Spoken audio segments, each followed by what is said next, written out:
Good afternoon, everybody. I am Ellen Tomlinson, the Communications Manager for the Environmental League of Massachusetts. ELM is a 121-year-old environmental advocacy organization based on Beacon Hill, although now working from our homes all across the state. We have been advocating for Massachusetts to lead the nation in responsible environmental policy since 1898. And today we are very excited and proud to continue our long tradition of convening people around environmental issues in this new digital way. Right now, we have over 200 registrants joining us on Zoom and even more watching us on Facebook Live. We hope that you and your loved ones are safe and that you're managing to stay connected with each other during this unprecedented time. So welcome to the 4th edition of ELM's new Wednesday webinar series. We are planning a 10-session series, which will run through June 10th. We've endeavored to make these sessions timely, thought-provoking, and forward-thinking. So if there are any topics you'd like to hear us cover on a future webinar, please feel free to suggest them using that Q&A function at the bottom of your screen.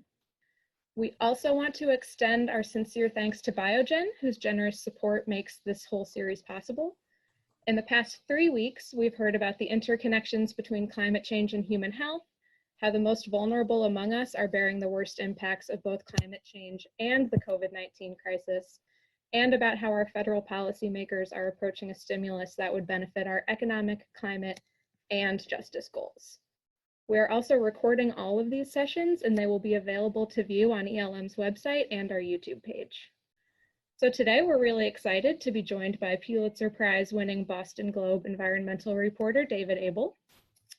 As the environmental movement has grown and evolved over the years, so has environmental journalism. So he's joined us today to reflect on the evolution of climate journalism and how the human impacts of climate change create compelling stories, and also the ways in which COVID-19 has begun to shape climate change coverage today. So the format for today's session, first we'll hear about 15 minutes of remarks from David. Then we'll have 20 minutes of discussion based on questions that the ELM team and our viewers at home submitted when they registered for today's webinar. After that, we will do a live Q&A featuring questions that you, our viewers, will be submitting using that Q&A function at the bottom of your screen throughout the session. You can also use that thumbs up function to upvote questions that you really want to make sure that we hear the answers to from David. All right, so David Abel is a Pulitzer Prize-winning reporter who covers the environment for the Boston Globe. His stories cast light on serious problems like the failures of the state to enforce environmental laws, damages caused by major cuts to our environmental agencies, health risks of fine particulate matter in the atmosphere, the trials of complying with new requirements to reduce lead poisoning, and the impact of the rapid warming of the Gulf of Maine. His work has won a number of other awards, and he's also an award-winning documentary filmmaker. He co-directed and produced movies like Sacred Cod, Lobster War, and Gladesman. He also made 2 films about the Boston Marathon bombings. His current project, Entangled, chronicles the efforts to protect the North Atlantic right whales from extinction and the impacts on the lobster industry and how NOAA is struggling to balance all of those interests. So without further ado, we will hear from David for a few minutes. Thanks, David. Well, thank you so much to ELM for hosting this and for inviting me to chat. I hope I am obviously locked at home as everybody else for the most part, so it's possible I could have a BBC moment where my 3-year-old or 7-year-old runs in here, so I apologize in advance if that happens. I'll just start off by talking a little bit about my career and how I got into environmental journalism and what my approach is to the subject, a little bit about my work and what I try to do. And then I look forward to not bloviating and answering your questions as best I can. So to make a long story as short as possible, my career began actually in Latin America. I started working as a newspaper reporter in Mexico City and spent about a year there. If there was one part of my job as the youngest guy on the staff, I basically every single day at rush hour got sent out to the main avenues in Mexico City, where almost every night at rush hour, there was a major protest blocking traffic. And by the end of my time there, I was almost ready to join the Zapatistas because I had spent so much time covering the disenfranchised, the poor, and the voiceless. And that, if anything, gave me a great desire to do what I always wanted to do when I became a reporter, and that was to give voice to the voiceless, to comfort the afflicted and afflict the comfortable. These are old adages in the newspaper business, but these are things that I have long considered my North Star in terms of what I try to do with my work. After Mexico, I spent some time, there was running a farm in the Dominican Republic, but that's a long story. And then was a cops reporter at a newspaper in Florida, and covered all kinds of things from community, small community, to fires and shootings and all kinds of things that a young reporter generally covers. I then wanted to go back to Latin America, and there seemed like there was an opening in Cuba, and I decided to quit the job that I had at the newspaper where I was working and move to Cuba to try my hand as a foreign correspondent. And it's something that would be really hard to do today, but it's where I started writing for the Boston Globe. And I spent about 6 months writing all kinds of stories that increasingly upset the Cuban authorities, to the point that I eventually was deported for the stories that I was writing. And by that point, I had established a pretty good relationship with the Globe and a bunch of other newspapers that I was writing for, including the Miami Herald and the San Francisco Chronicle and the Baltimore Sun and other papers around the country. And I then moved to Washington, D.C., where I spent some time working at a journal covering national security issues and still writing for the Globe. And eventually the Globe offered me a full-time job, and I came to Boston. And that was now, I don't want to say how long ago, but longer than I care to mention. After that, I covered all kinds of things, from poverty to academia to terrorism. And in advance of this conversation, I asked the Globe's librarian, what's left of our once really awesome library, to look for the first time I mentioned climate change or global warming in a story. And the librarian found one from 2001 that I had written about Al Gore after covering the deadlocked presidential election in Florida in 2000. He decided to start teaching at Columbia University, and I wrote a piece about that. And what was really interesting as I reread that story, and what is something that lasted with me from that piece, that relatively short piece, was Al Gore talking about to his students the notion of balance and journalistic balance, or more specifically what he called false balance. And here's what I wrote back then. In the name of balance, the new professor told his students that journalists shouldn't give credit to discredited ideas. In writing a story about AIDS, for example, is it necessary to include someone questioning whether HIV produces AIDS, even though some still say it doesn't?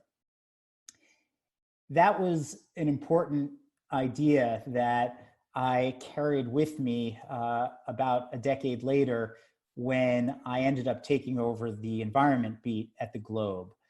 And I quickly came to learn that there really wasn't much of a sincere debate about whether humans were causing the planet to warm.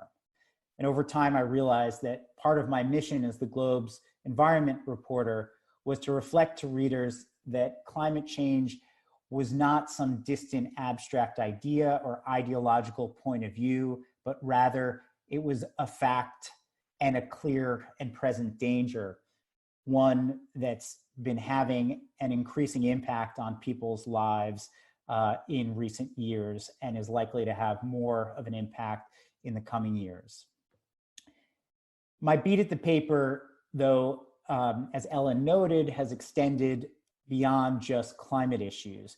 It's involved writing about polluted rivers and soot in our air, dangerous chemicals and gas leaks, overfishing, lead poisoning, unhealthy water, everywhere from schools to state prisons, energy issues such as nuclear power and fracking. My goal has been always, as much as possible, to try to hold government officials and other institutions accountable and to shine light in places where there isn't that much light, and to try to reveal stories and information that might otherwise not be part of the public domain. That has meant not pulling punches and sometimes ruffling feathers, and sometimes that has included ruffling the feathers of people who work to protect the environment, including ELM, but I won't dwell on that. As time went on for me, I realized there was no more important story than how our environment has been changing and the impact it was having across the planet. In pursuit of a compelling story, I've had the opportunity to walk on top of nuclear reactors.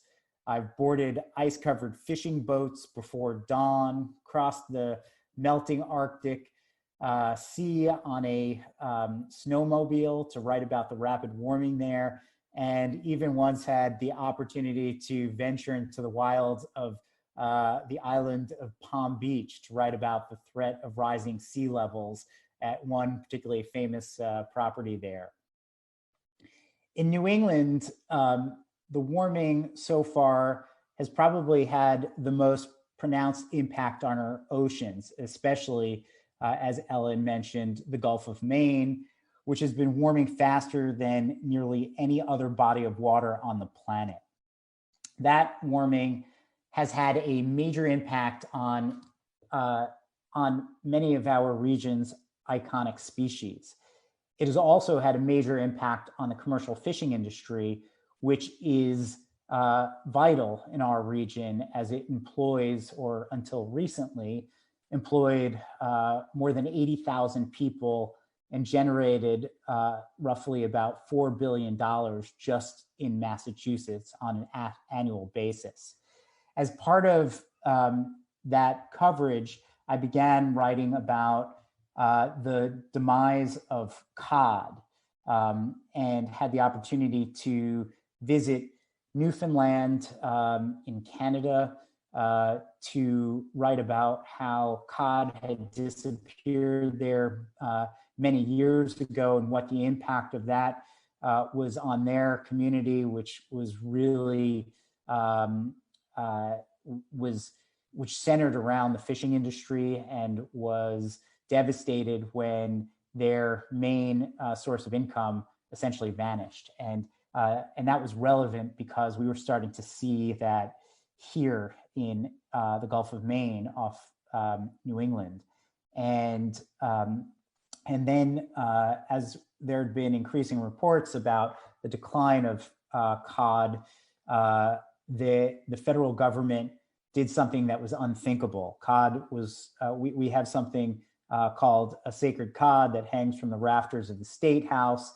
And it's what essentially made New England one of the richest places in the world and attracted settlers from the old world back in the pre-revolutionary era, and what built up Boston. And all of a sudden in 2014, after many, many years of overfishing, the cod stock plummeted to the point that federal regulators decided that they would essentially ban all commercial fishing of cod. That was incredibly difficult and devastating for many of the region's fishermen and generations of families that that survived off ground fishing. And that led to my first environmental film, and I can talk later if you'd like, just about how I got into filmmaking. But I'd been writing about the demise of cod and how the warming waters played a significant role in the difficulty of this long overfished species actually being able to rebound. And so after writing about it in various ways in a piecemeal fashion over the years, I decided I would make a film about it. And we called that film Sacred Cod, and it was on the Discovery Channel a few years ago. That film led to another film, my last film, called Lobster War, which is also about how climate change and the rapid warming of the Gulf of Maine led to the opposite, which was a surge in the cod population. I'm sorry, a surge in the lobster population off of down east Maine in recent years. The waters there were previously cooler, and now there has arrived a sweet spot in which the lobster population has surged. And in recent years, the lobster catch has gone from less than 100 million pounds a year to over 130 million pounds. And just last year, there was the fourth most lucrative catch on record. And that film, Lobster War, is about how the warming had caused this conflict over these waters that have been disputed between the United States and Canada since the end of the Revolutionary War. There's this island between Nova Scotia and down east Maine called Machias Seal Island. And to make a long story short, nobody really cared much about this rock, which the Canadians built a lighthouse on and is really a puffin colony, but they cared about the waters around them. And the Canadians long ceded those waters to the Americans. But all of a sudden, when those waters became incredibly rich with an abundant lobster catch, the Canadians decided that they were no longer going to just cede this really valuable fishing ground to the Americans. And so they started to move in, and that caused all kinds of gear conflict and threats and a lot of tension. And that is what became of, and that's why I made this film called Lobster War. And most recently, as an outgrowth of that film, I decided to make a film about the impact of this incredibly robust lobster fishery on another iconic species, the North Atlantic right whale. And to make a long story short, we are now just in the final stages of completing this film, which we're titling Entangled. And that film also is about how climate change has had a major impact on another iconic species, in that what we've seen in recent years is that as the primary food source for right whales, a small copepod called Calanus has declined in major numbers in their traditional feeding grounds in a part of the Gulf of Maine where the right whales generally fed in the summer. That has caused the whales to move further north into areas that have not had protections for right whales. And in part, as a result, we have seen a catastrophic decline in the right whale population. They're now believed to be fewer than 400 right whales left, making them among the most endangered species on the planet. So to wrap things up, so we can get to questions, I would just say that what I have tried to do as a reporter for the Globe and as a filmmaker is to tell stories that that reflect the reality of how our climate is changing and the impact that it's having on people and on the species that have for millennia inhabited our region. So with that, I'll be happy to answer questions. Great. Thank you so much, David. Your dedication to your craft is impeccable. Walking on nuclear reactors is definitely a noteworthy story to tell. All right, so first, just a question kind of about your overall experience covering the environment for the Globe. You've covered a number of issues. I know one that was particularly important to all of us at ELM, the presence of PFAS, or toxic forever chemicals, both in fertilizer at the Water Resources Authority and in our school water systems. You mentioned the near extinction of the right whale, and just the real human impacts that other environmental policies could have on our communities and towns. As you're covering these really personal issues, are there any specific interviews or specific pieces you've done that have really shaped your relationship to climate change? Well, I would just first start off by saying that I think probably the scariest story I've ever had to cover has been the story that we're now covering.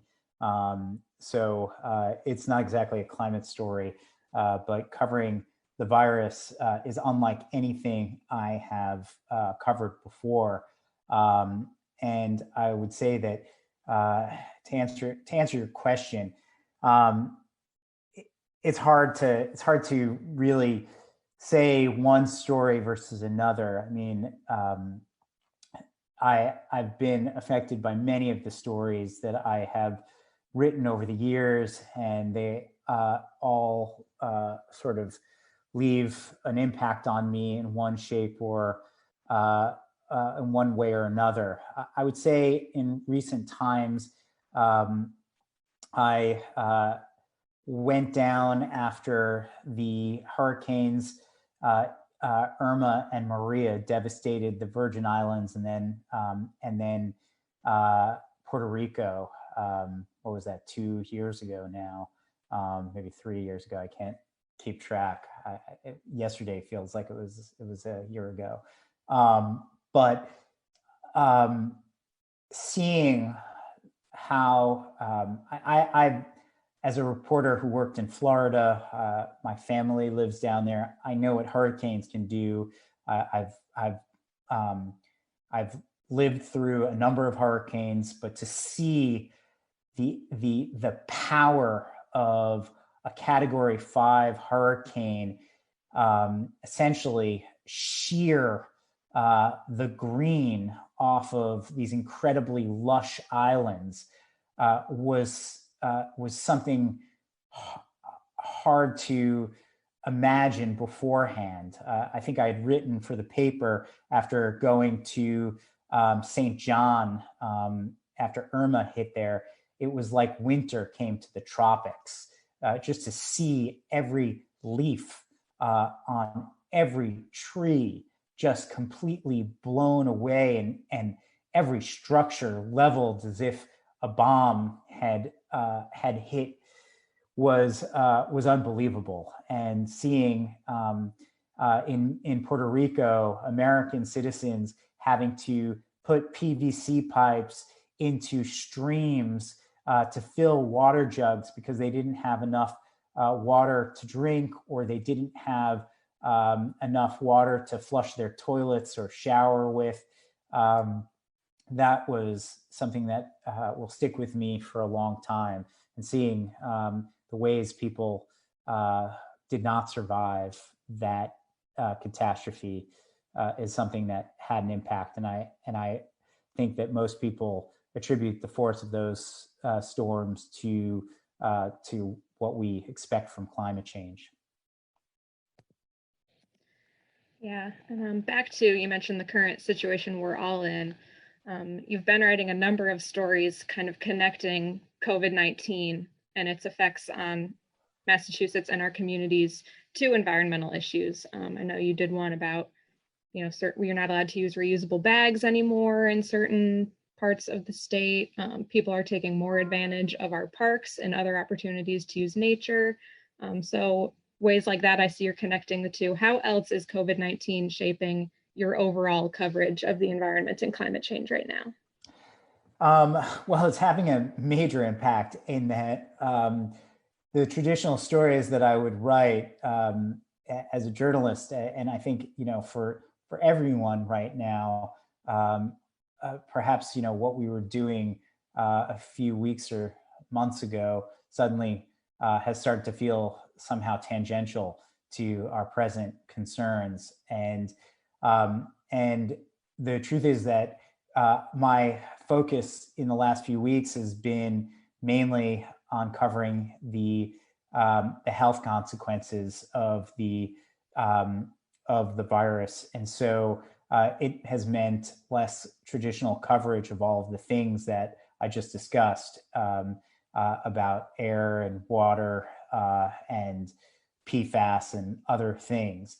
And I'm hoping that we'll reach a point in the not too distant future where I can go back to really focusing on those kinds of things. But I have written certainly about how the virus and really the shutdown has changed our environment. And we've seen a decline in air pollution. We've seen a decline in traffic. We've seen a decline in carbon emissions. And in some ways, there's been a respite in overfishing and other industries that might be harmful to the environment. And so that has had an impact, and I've tried to write about that and explain that. But at the same time, we're also seeing that the Trump administration has continued to push through their anti-environmental agenda, arguably, by pushing through reductions in rules to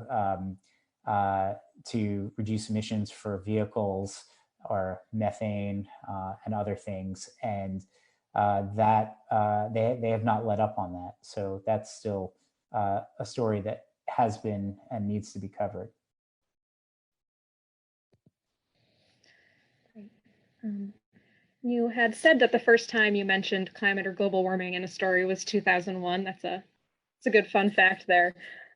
Since 2001, how has the coverage of climate change kind of evolved as the threat that, you and me, and I think most of our viewers have always known was around, is kind of becoming more apparent?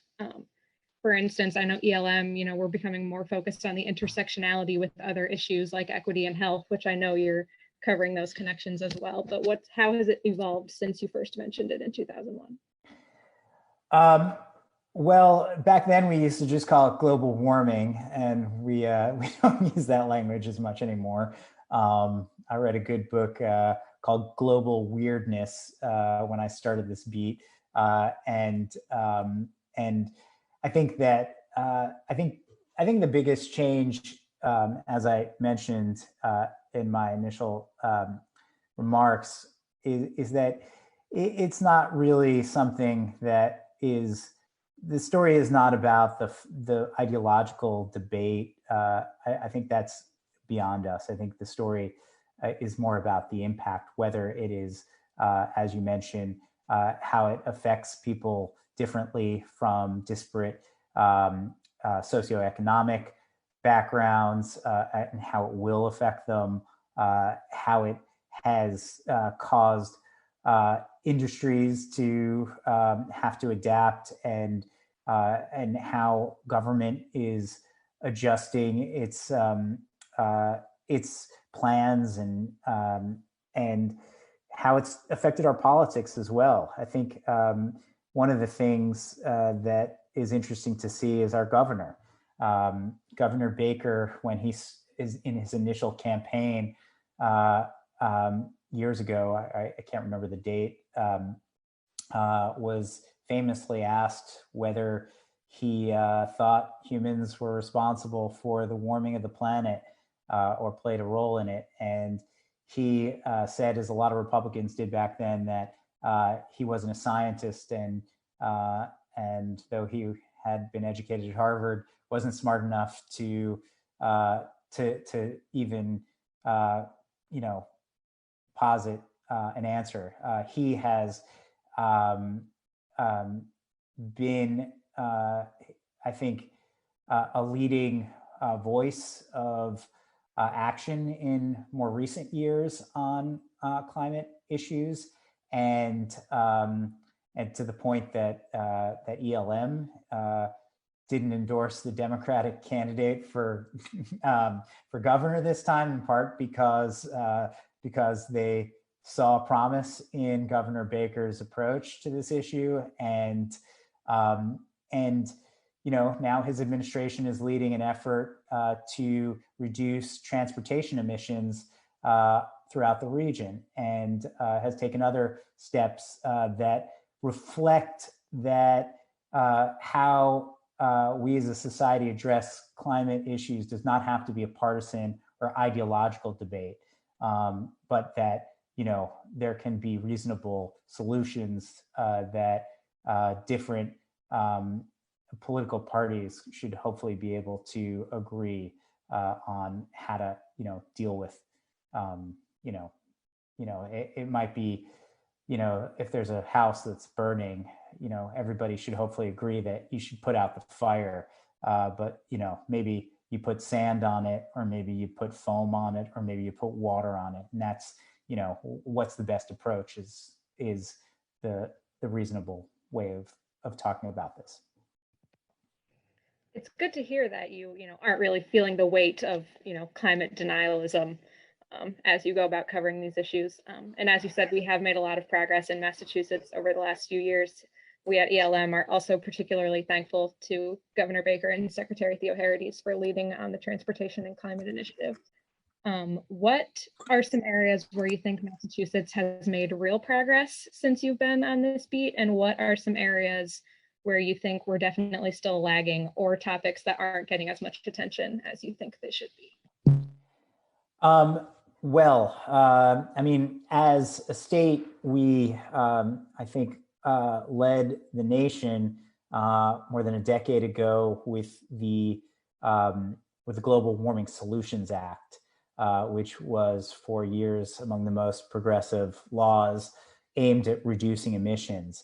Now other states have arguably surpassed us in terms of their commitments to reduce emissions, but just recently, a few days ago, the Baker administration has committed to reducing emissions to net zero emissions by 2050, which, depending on how you look at that commitment or understand the specifics of their plan, and there are some people who question it.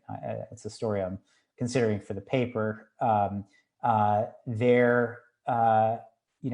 That is an evolution of our approach under the Global Warming Solutions Act. So I think we've seen our emissions decline by somewhere in the nature of 20 to 25% below 1990 levels, as was required by the Global Warming Solutions Act. And maybe, with the help of the virus and no one ever using cars anymore, or all of us locked in our homes for the foreseeable future, we'll be at net zero in a couple of weeks. So who knows? Yeah, definitely not the way we want to go about it, but it is No. interesting to see what's possible when, dramatic changes are made. No.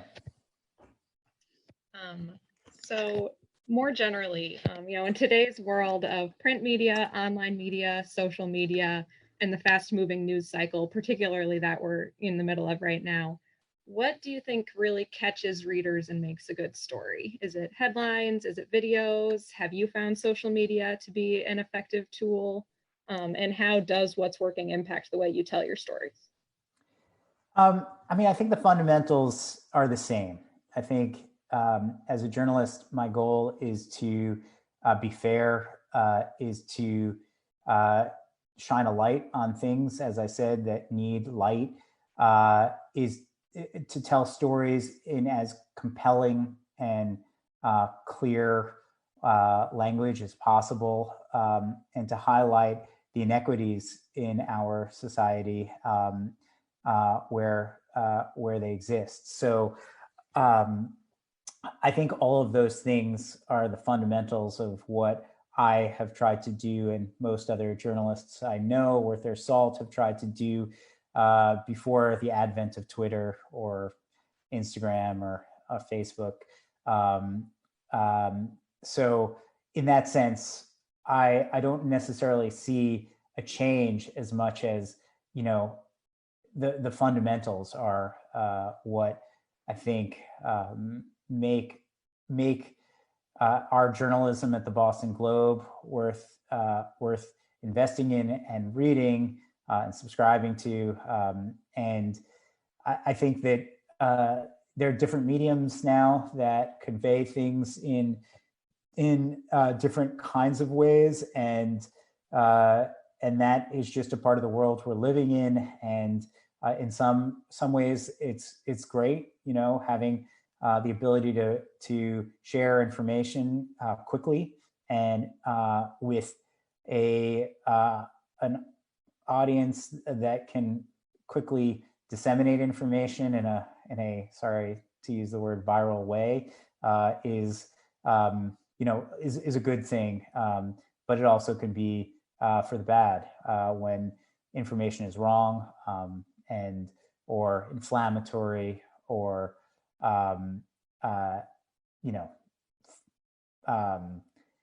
just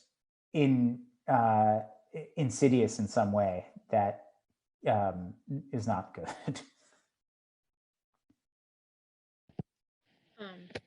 Kind of to that point, like it or not, climate change has become a politicized issue. You mentioned, Al Gore's comments about balance. How do you, as a journalist, incorporate your own feelings and emotions and also remain neutral when the issue that you're covering so heavily has become, politicized? Well, I mean, as a writer and reporter for the Globe, I avoid putting my own opinions or feelings into my stories in a way that would look like I'm an advocate or carrying a badge with some agenda. I very much, like most journalists, do my best to avoid that. Writing about climate change, of course, makes it opens up a lot of what's the right way to say it, vitriol maybe from folks with an ideological agenda who think that asserting that that carbon dioxide is warming the planet at an accelerating rate in an unprecedented at an unprecedented speed is somehow an agenda. And I think those are those are facts, and you reach a point where there's, you can't debate that nicotine or tobacco can cause lung cancer.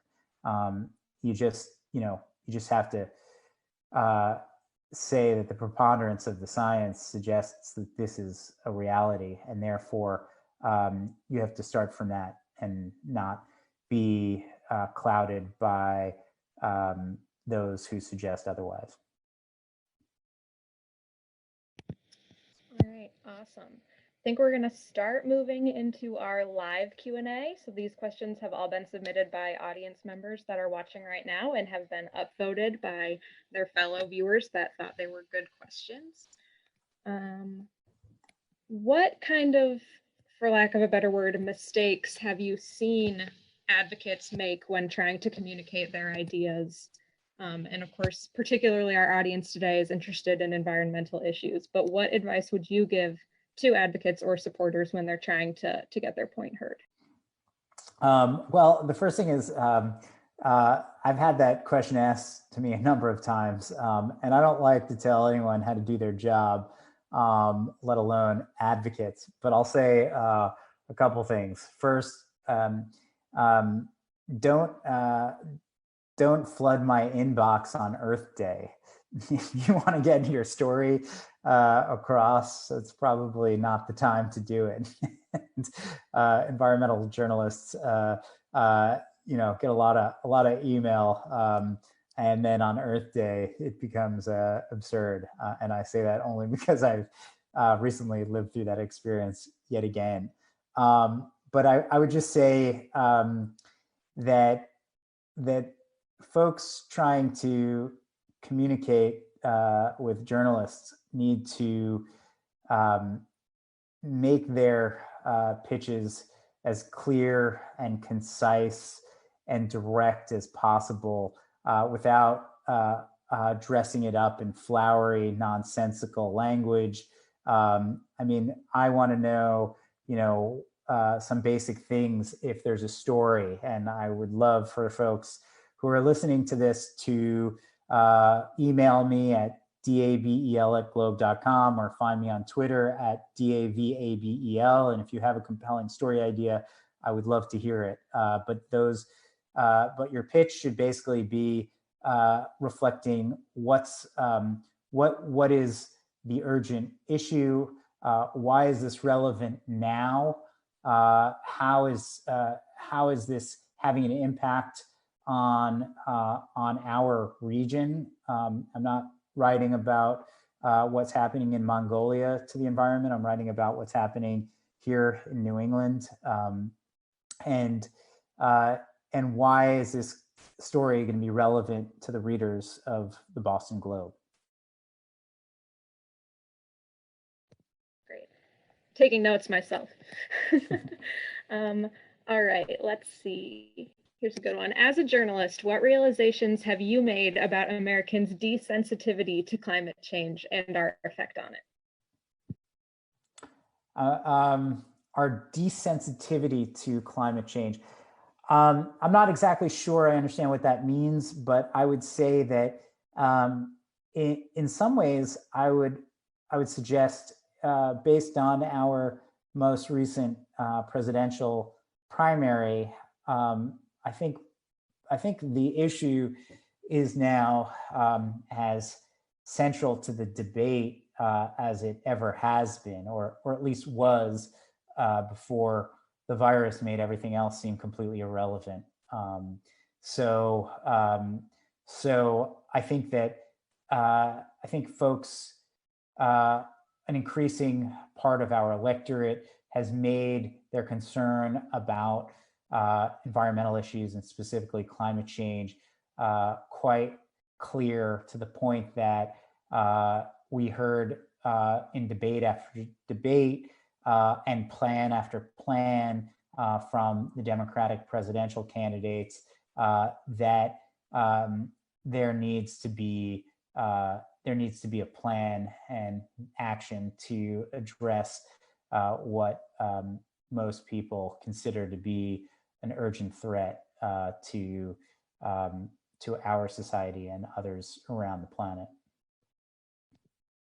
Yeah, it was really exciting for us to see all of the great plans that were coming out of the Democratic primary candidates. You know, they were all pretty far and above what we'd seen before, which was great to kind of see that bar set across the whole field. Let's see. So one of our viewers has said that they have read some articles saying that framing climate as a catastrophe can be a turnoff to readers and deter engagement. Do you think that this is right? And is there a better way to cover climate? From my point of view, we try to stick to the facts and avoid worrying about how you dress up the language. It's enough to say that, there were fires that unprecedented wildfires that ravaged the West and places like Australia, and the science shows that there has been that the warming of the planet is or the increasing amount of carbon dioxide and other greenhouse gases are playing a major role in that. So whether you use terms like climate crisis or climate change or another way of saying it, to me is not that important. And I frankly worry that using I worry that if you try to use language that could be viewed as hyperbole, that is not going to be helpful to getting people to pay attention to it. How do you think that the science reporting, or perhaps the failures in the science reporting that we've seen during this COVID-19 crisis, can educate and perhaps change the science-based reporting that's been done on climate change? And how will it change the way that you go about your own work? I'm not sure, what the writer is referring to about the failures of the reporting, at least from good sources of journalism. I mean, we've seen incredible work done by my colleagues at our sister publication, STAT. One of my colleagues, Helen Branswell, who covers infectious diseases, was covering this since early January. And we've had lots of reports out of China.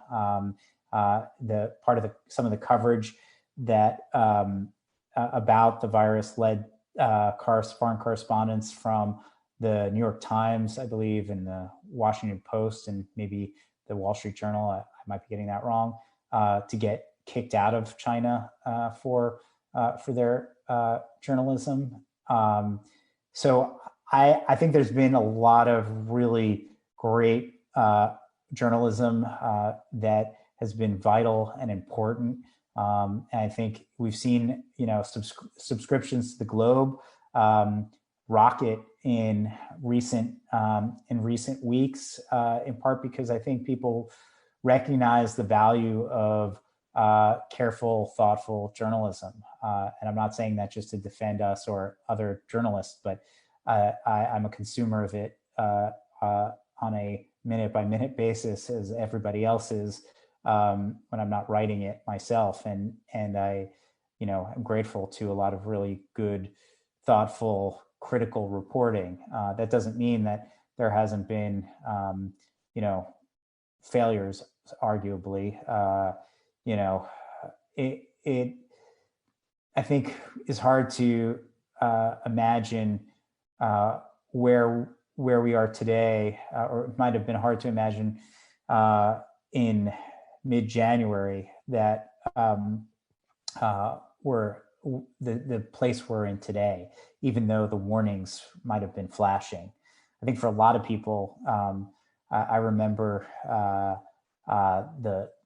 the swine flu and previous SARS, and getting an Ebola, and also, you know, seeing a lot of coverage and wondering, wow, when is it going to hit us?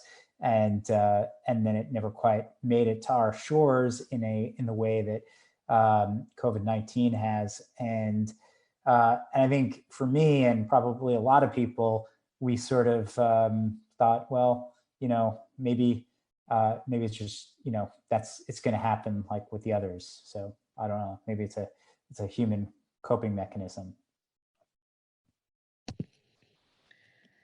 Kind of on the same theme of science-based reporting, so many of the issues that you cover are so complex. One of our viewers has asked, your work has to incorporate legislation, economic issues. To some extent, you have to be an expert on just about everything. So how do you manage all of the other complex issues that you have to work into your stories? Well, I would like to say it would be nice if I were an expert on everything I covered. Unfortunately, that's definitely not the case. And in fact, I often feel like I'm starting most stories like a tabula rasa, where I'm a blank slate. And if anything, sometimes my limited knowledge might color my understanding in a negative way, in that it might inhibit me from asking questions that I otherwise should. And I think that the way I generally try to approach most stories is you know, like a blank slate, where I need to learn as much as possible in order to write credibly and thoughtfully about it. And so I do try to ask what might seem like really obvious questions, because often the answers to those questions aren't just revealing, but help me distill what's needed to convey about that story, hopefully in the clearest language possible. And another question that we've gotten from a viewer here, how can we encourage journalists to cover the climate crisis as often and urgently as an issue like the pandemic that we're in right now?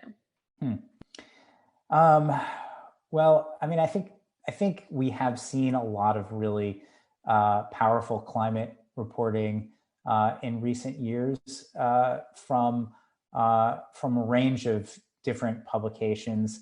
So I do think that reporting is there, and I think it's gotten a lot more attention. They are unfortunately different issues in that one, you know, you worry about walking outside your front door and breathing air that might, you know, in a couple of weeks cause you to die, to put it in a blunt, awful way, compared to, you know, something that for most people, unless you're living in a place that has been ravaged by some kind of natural disaster, and even when that happens, you can't. You know, it takes a lot of science to make causal relationship between a wildfire and you know, that might have been set by an arsonist or something, and some you know, global phenomenon that is slowly, but quickly on a you know, on a centuries or what's the right term, on a much broader perspective, be happening. And so it's like, you know, the difference is the proverbial frog boiling. You know, climate change is harder to convey urgency about when, you know, we're seeing a gradual increase in temperatures, and it's only when we're seeing the most catastrophic parts of it play out that we really can point to, you know, this as a sense of why we have to take action as a society more quickly. All right, and what are the most likely theories for why the Gulf of Maine is warming the fastest? There are a number of answers to that question. The first is that we are spewing vast and have been spewing vast amounts of carbon dioxide into the atmosphere. And so oceans in general absorb, I think, roughly about a quarter of all the carbon dioxide on the planet. And so our oceans are warming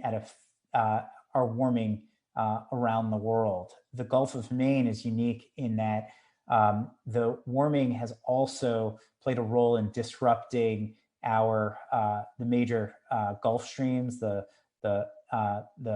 warming Gulf Stream that comes up and circulates through the Atlantic Ocean has changed to some extent, and so there's more warmer water flooding into the Gulf of Maine, and it's also disrupted the currents, the so-called Labrador current that comes in from the north, and that has played a role. Another factor is one of the consequences of warming in New England is increased precipitation, and we've seen a surge in major storms in our region, and there's a lot of runoff into the Gulf of Maine. And so when you put warmer, fresh water into the Gulf of Maine, that's played a role as well.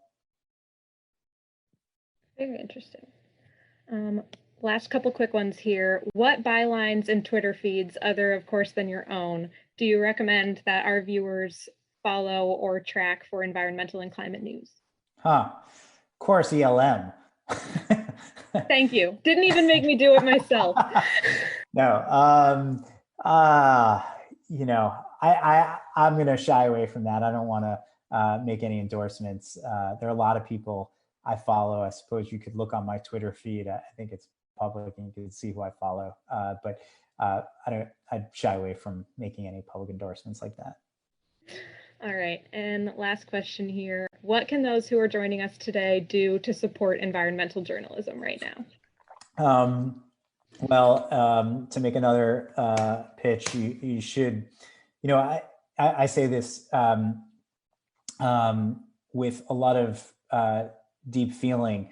A lot of people are suffering, and the pandemic has hurt so many people beyond just in a health fashion. We are seeing industries devastated, and among those are the news industry. And we have seen layoffs and furloughs and a major catastrophic impact on people whose job it is to share information about their local communities, their government, and we've seen this as a problem for a long time now. The pandemic has only heightened the concerns and the problems. So I would say subscribe to your local newspaper. The Globe has been fortunate in that we've seen an increase in subscribers, but we've also felt a major impact in the loss of advertising. So we're definitely not immune to the consequences. So please subscribe to a newspaper and encourage that newspaper to cover the environment. Great. Thank you so much, David, for joining us. Based on the Q&A, it seems that a lot of our viewers are interested in that net zero story that we talked about way at the beginning. Okay. So feel free to reach out to ELM. We're excited to help put that together. Okay. Having reliable sources of news is going to be really crucial as we continue to fight the worst impacts of climate change. As the proud daughter of a newspaperman myself, those adages you mentioned in the beginning about giving a voice to the voiceless and comfort to the afflicted really hit home. And of course, I agree that there is no more important story than this. Thanks also to all of our viewers for joining us. You will all be getting an email very soon from the ELM team that will include the link to a recording of today's session, as well as the registration link for next week's webinar, which we're excited is going to be with Seven Flores, the Boston Hub Coordinator for the Sunrise Movement, talking about youth activism. Thank you again, David. Thank you, all of our viewers. Please be well, and we hope you'll join us next week. Thanks, everybody. Thanks, guys. Bye.